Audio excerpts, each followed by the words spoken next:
Today's High Performance Podcast is brought to you by Josh Phegan Digital. It's where you'll find our revolutionary blueprint course. There's only one place that you can go from zero to hero over a weekend by watching the incredible blueprint. It's everything you'll need to be that $1 million agent. Prospecting, listing, negotiation, and growth.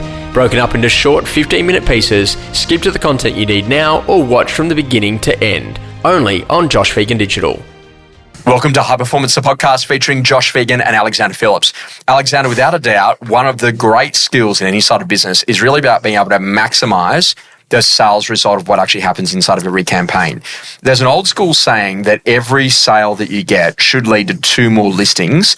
Can you drive us about why that's important to make sure that you're picking up listing opportunities from the sales that Alexander Phillips and his team makes in a marketplace? Oh, hi, Josh. Thanks for having me again. I think we were looking back at where we secure most of our listings, other than database management, is definitely running open homes, the conversations you have, the people you meet, and the flow-on effect once you sell a property on the just sold calls, the buyer calls, the underbidders you've got.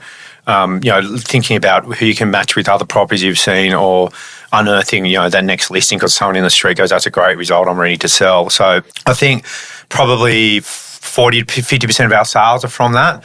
And including my team, they secure a lot of listings because they're running campaigns that either they're running or I've given them properties to run. Then they secure listings off the back of that, and then obviously they grow, the team grows, and we sell more properties. At the point of listing is where the next sort of listings start. So what I mean by that is, okay, great, you've just listed a great 4-bedder. We know that in 1, 2, 3, 4 weeks' time, you'll have that 4-bedroom sold, and there's going to be buyers that are going to be left over. What other 4-bedroom past clients, past market appraisals, people could we go back to let them know about the new listing? So when it sells in 1, 2, 3, 4 weeks' time, that they've had enough time to get ready, get the contract organised, get some styling ready to rock and roll, so that when it sells, that then theirs can come to market and you can actually do better quality buyer shifting. And I always say to people that better buyer work is actually create supply that buyers want to buy. Yeah. And if you think about it, it's like literally it's so good to be able to jump from one 4-bedroom to another 4-bedroom to another 4-bedroom, because then you're just dealing with all the 4-bedroom buyers over and over and over again until you actually find them the right property to go to buy. Correct. One of the conversations is that, and particularly if you're emerging into a new area, is that you either need to be building data or working data. A lot of yours is working data because of the length of relationship. If you've got like a key street or a key building or a key location that you want your team to have more market share in, building that data of walking up and down the street, inviting people to those open for inspections, getting people to the day of the auction, having a conversation, letting people know about a sales result is a really important skill. How important is it for agents to start to say, hey, look, if we don't have a lot of data or a lot of relationships in the area, and we want to, because you weren't always the dominant agent inside of Bronte, how do you go about doing that? And is a campaign the best way to do that because it's just been a listing and or there's been a sale in that location? The campaign's the best because you're building data. You've done a letterbox drop inviting the street to the open house. You've done a just listed call to people you've done a just sold call. You've had 70 groups through the opens. There's probably 10 to 20 addresses you can get there.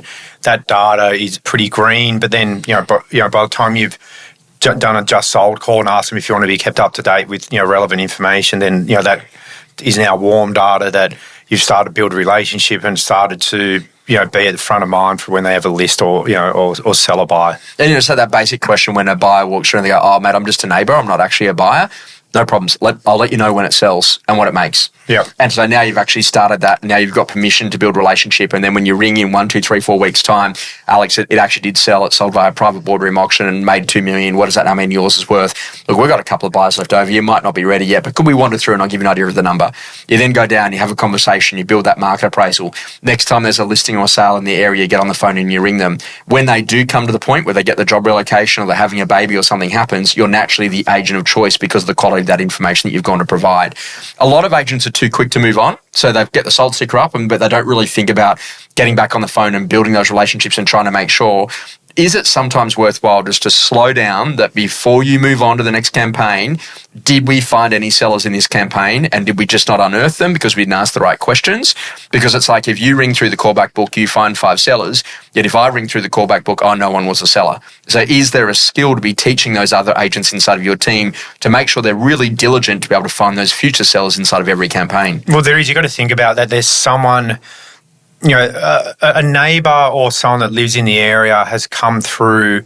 Like as an example, we saw one yesterday in South Coogee for 7.6. It's a knockdown house that we went 600 grand above reserve, and it was a great auction. And there's 3 good underbidders there that we're going to try and source another house for. But there's about 5 or 6 people that came through that house that own renovated houses in that area that want to do another renovation. Like they've got $10, $12 million houses, and they wouldn't have come through if they weren't thinking of selling and trying to buy something. Like you got to think in their head, like why are they actually at that property? They're not there to research. They're there to go, I want to do another build. Well, if we could find you another property, would you build? Can you actually buy it first? I'm not sure. Well, are you better off selling, get a long settlement? Start planting in their head like what they need to do to unearth themselves to be a buyer or seller.